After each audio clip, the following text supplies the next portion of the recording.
So, good afternoon everyone, especially to you Ma'am Jacqueline Beatty. I am Mylene Limpangog and I am also the reporters of Chapter 8, and my discussion is about the air pollutants, their sources and effects on man's health.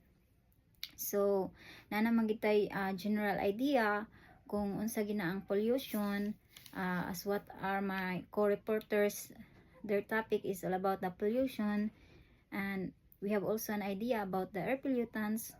And so now we can discuss these individual air pollutants and trace their sources o ang ilang possible effect to our human health. So before we start my discussion, sabay ko ninyo basa everyone sa ako ang learning outcomes. So learning outcomes. First, identify the major types of air pollutants present in the environment. Second is describe the common sources of each air pollutants. And the third is explain the harmful effects of air pollutants on humans' health. So, naada ni duha ka klase ang air pollutants. These are the gaseous air pollutants, which is my topic, and the other one is the particulate air pollutants. The other reporter will be discussed on it. So sa gaseous air pollutants na siya ay unom ka klase, unom ka types. So unsa dining air pollutants everyone? Yes, very good. So nanagid mo idea kung unsa gining air pollutants. Ang kaning air pollutants are the substances, either natural or human-made, that contaminate. Unsa ning contaminate? Yes, mo pollute sa atong air and have effect on living organisms and in our environment. So kaning gaseous air pollutant na siya unom ka klase. So halina't samahan niyo ko at tuklasin natin kung unsa ni sila nga unom ka klase nga gaseous air pollutants. So number 1 is carbon oxides. Carbon oxides refers to the chemical compounds solely on carbon and oxygen. So made din siya sa carbon and oxygen. So kaning carbon oxide na siya duha ka most common well-known carbon oxides na ginatawag nga carbon monoxide and carbon dioxide. Unsa ganito? Yes, carbon monoxide and carbon dioxide. So, atong unahon ang carbon dioxide. Carbon dioxide, a colorless, odorless gas formed during the combustion of carbon monoxide based fuels and by respiration. So kaning respiration mo na siya katong galing part ni siya sa carbon cycle. Kaning carbon dioxide katong gitopic kanino man BT before nga na siya sa photosynthesis, sa processing sa plants, more or less siya kuan carbon dioxide sa respiration foods, which is the animals ang magkuan ani process. So kaning carbon dioxide dako ni siya tabang sa tuang sa kalibutan. Mao ni siyang gas nga atong normally exhale. Yes. Kani daw gas nga ato ang exhale is pollutant. Ngano man? It is pollutant despite its being a natural components of air and as part of carbon cycle. So ako naging naingon nga part ni siya sa ato ang carbon cycle. The reason for this, it is the great quantity. So taas ang iyang quantity sa gas nga na-produce sa ato ang kalibutan nga nag-release sa ato unreleased to the air daily, and the consequences of its tremendous presence in the air. So mao na siya nga dako day quantity ang carbon dioxide nga gina-release niya sa ato ang air. Ngano nang nahimo siyang pollutant. O kaning ang gas niya during the combustion. Unsa nang combustion?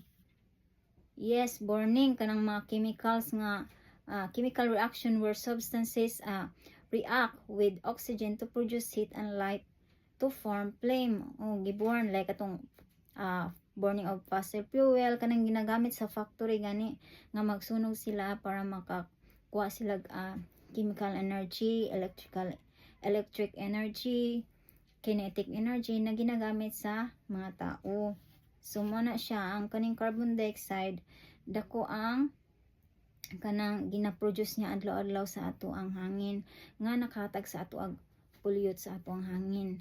So ang source ani notable source ani is the worldwide burning of fuel for various energy needs. So kita nang inahanglan man tag katong electric needs, electric energy.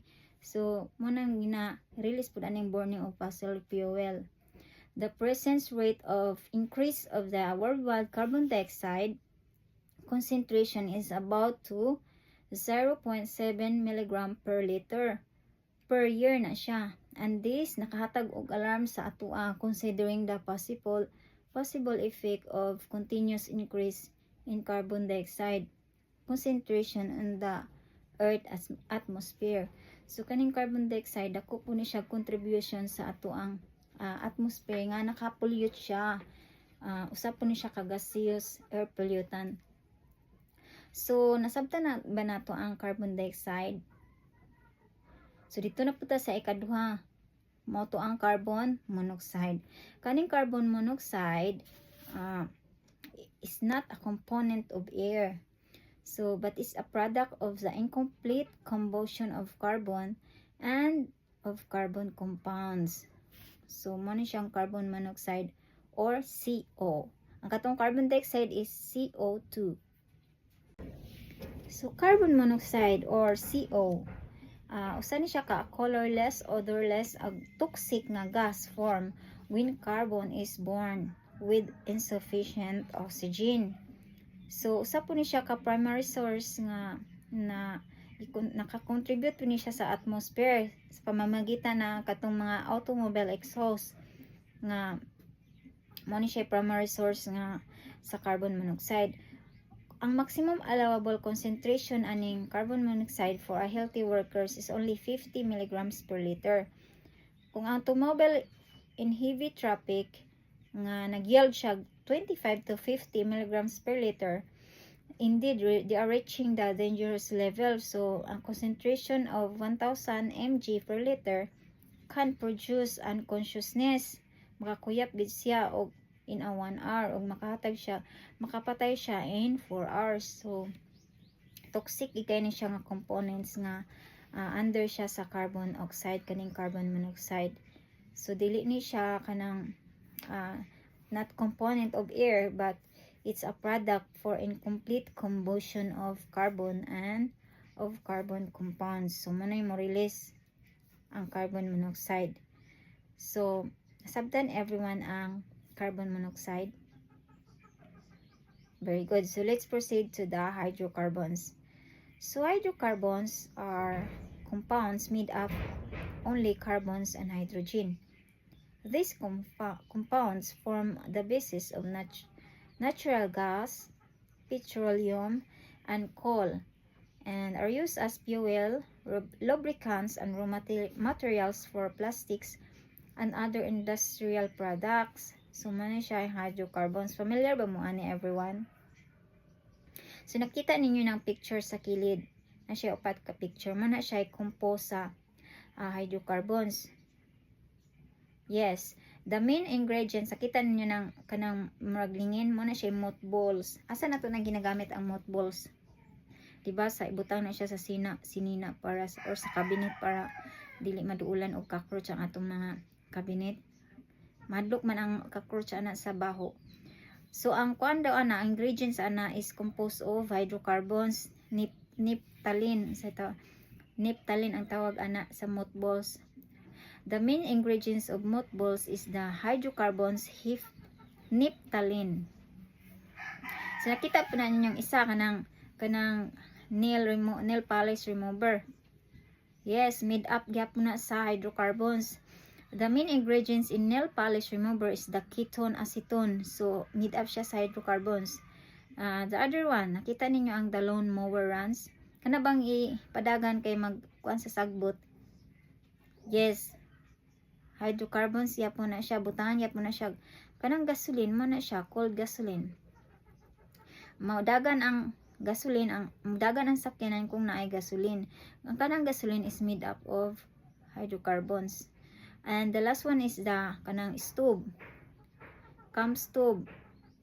Made up gyapon na ang iyang fuel of hydrocarbons nga gitawag og isobutane, o kana karong ginagamit nato sa labi na kanang mga estudyante nga nagboard,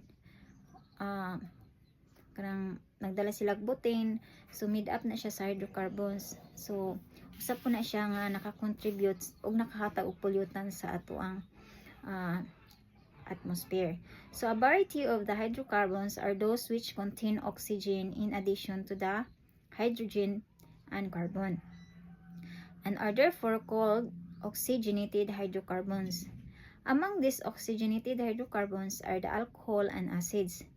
Hydrocarbons are introduced into the atmosphere primarily, again, by the automobile exhaust katong mga aso sa mga sakyanan kasagaran. Incomplete combustion of carbons containing fuels result into the hydrocarbon emissions and evaporation of solvents. Likewise, release hydrocarbons into the atmosphere.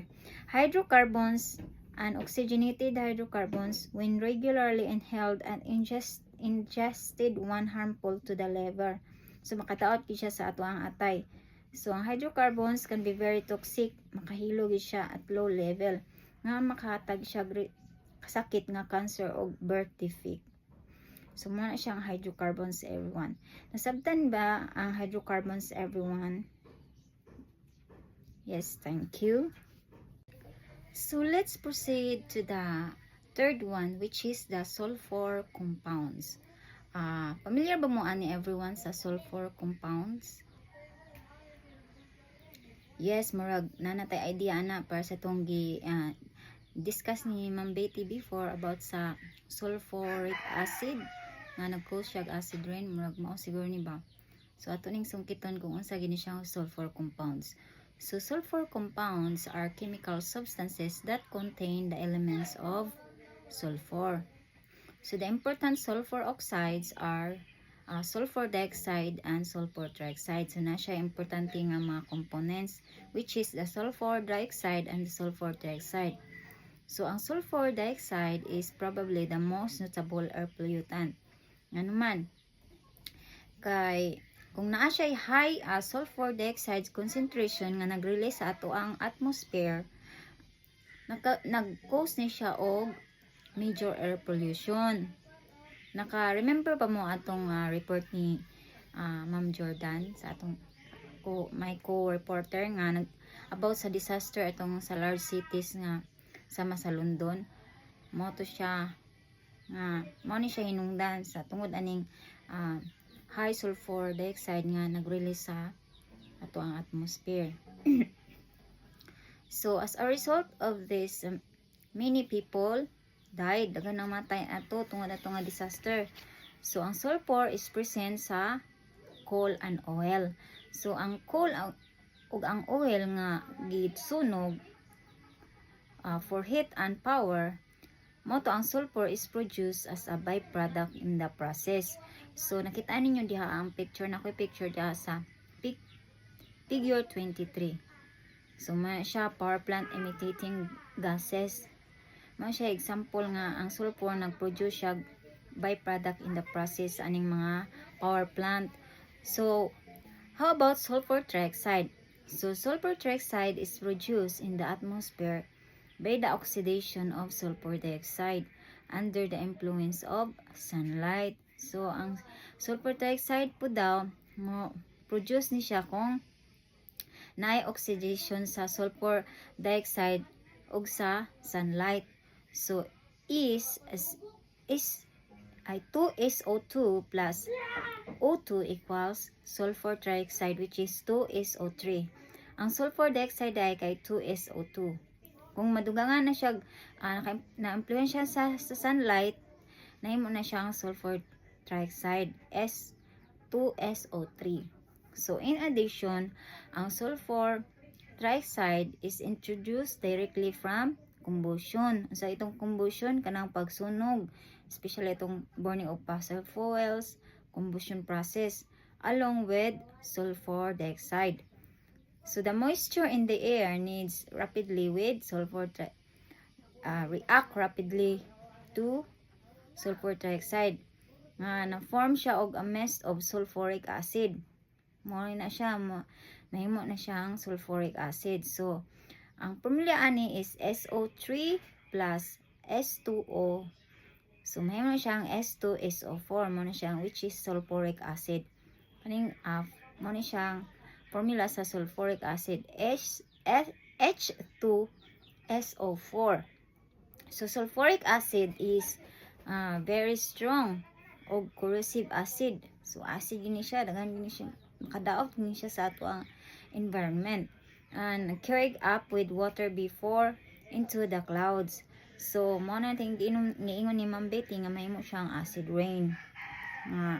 It falls down to the earth to form in acid rain nga makadestroy sa ato ang living tissues, defaces building and corrodes iron roofings sa atong mga atop, pati ang marble structures. So ang sulfuric acid mist in the air consists of droplets that are usually 1 to 4 micrometers in diameter. So the particular size range that favors the deep penetration of the acid into the lungs with consequent damaging effect. So another important sulfur containing compound is hydrogen sulfide is H2S, which has the odor of rotten eggs. Unsa nang rotten eggs? Nang magbugok siguro na nga baho. Nga it blackens lead pens and it's even more poisonous than carbon monoxide. So mas poisonous ni siya kaysa atong carbon monoxide. Toxic kay siya. So ang hydrogen sulfide is not as widespread as pollutant as katong sulfur dioxide. Its occurrence is mostly associated with geothermal energy production in decomposing organic matter. So muna siya ang sulfur compounds. So nasabtan everyone ang sulfur compounds. So let's proceed to the fourth one, which is the nitrogen compound. Unsa din ang nitrogen compounds? Everyone. So ang nitrogen compounds are substances that contains the element of course, nitrogen, combined with another element existing as either organic or inorganic molecules. So the important oxide of oxygen that occur in the air as pollutant are nitrogen oxide or NO and nitrogen dioxide or NO2. Both are produced by any combustion process. So nagyapoy combustion process ani na ma-produce ni siya sa air. Grabe gining combustion process ay nang pagsunog jud mo na siya hinungdan nga daghang mga gases ang ma-produce sa ato ang atmosphere. Thus, the automobile exhaust is again kana pong mga aso sa ato ang mga sakyanan is a significant source of nitrogen oxide. So grabe gini nga compound food bisan asa po ni siya mo produce sa sakyanan or sa kanang combustion. So the effect of nitrogen oxide on man range from unpleasant odor and mild irritation to serious lungs congestion. So makadaot kini sa atong baga nga maka-cause to siya sa death depending on the concentration of nitrogen oxide and the duration of exposure. Nitrogen oxide concentration in polluted outdoor are not usually high enough to produce toxic effect. But pero makaproduce ni siya contribute sa ato ang chronic effect usually in the form of a respiratory ailments. So kaning nitrogen oxide is also significant as an air pollutant nganuman because it is one of the key substances that enters into a chain of chemical reaction leading to the formation of smog.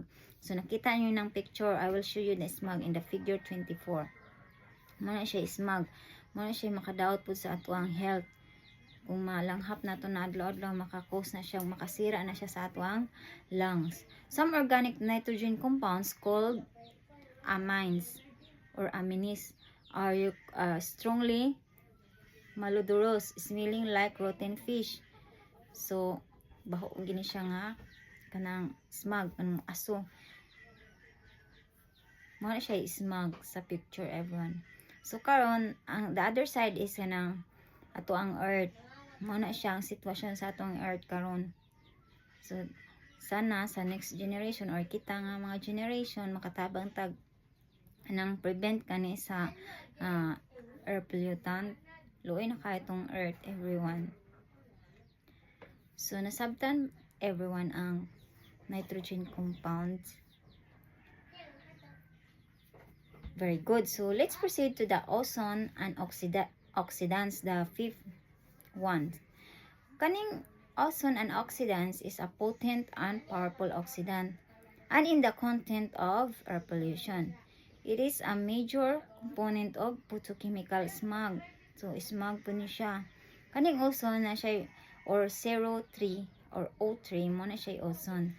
So gi-consider ni siya nga toxic in high concentration. The maximum allowable concentration for a healthy person over an 8 hours period is 0.1 mg per liter only. Kung ang ozone concentration in the air about is 1 mg per liter, makakos ni siya sa atuang sakit sa ulo ug severe irritation sa atuang mata, sa atuapong respiratory system and lungs. It can sometimes cause fatal pulmonary edema or abnormal accumulation of fluid in the lungs tissue. So kanigid ang baga nato ang ginatira ani nga compounds. So it is somewhat surprising the ozone has come to be popularly associated with pure air and that devices which produce ozone has been regarded as air purifier. So nakasabot ay na familiar ba mo aning air purifier? Yes. Ozone is in fact produced naturally in outdoors air by lightning and its characteristic pungent odor under such condition has probably been associated with the outdoors and with the cleansing action of brainstorms. So other pollutant gases chemically related to ozone are collectively called oxidants. Muna siya yung mga relation sa ozone, mga chemical relation. The properties that have in common include certain toxic and irritating effect on people. So various patterns of damage to vegetation and the ability to produce cracks in natural rubber. So man siya ozone and oxidant. So nasabtan ba everyone ang ozone and oxidant? Kadaot po ni siya sa atuang lungs ug makahatag sa atuang sakit sa ulo kung sikitag simhot ani. So let's proceed to the last one, which is the hydrogen fluoride or HF. Hydrogen fluoride is a significant pollutant because it has been shown to cause serious and widespread damage to vegetation. So however, it is not a general component of polluted atmosphere, but rather originate from various specific industrial operations such as aluminum smelting. When hydrogen fluoride comes in contact with any part sa atoang lawas, it can cause lesions which heal poorly and can become gangrenous. So kaning aluminum smelting mo ni siyang mga proseso sa extracting aluminum from its oxide katong mga alumina generally by the whole Heroult process mo na siyang aluminum smelting. Diyan nato makita ang hydrogen fluoride. So makadaot po ni siya sa atuang lawas kung atay kontak ani nga component. So mo na siyang hydrogen fluoride. Usap po ni siya makahatag og air, usap po ni siya sa sa air pollutant nga makatag og pollution sa atuang air sa atmosphere. So, do you have any question, everyone? Nasabtan ba ang topic? So, Very good. And this is all my report. Thank you and God bless everyone. I hope na namoy na na-learn sa ako ang topic.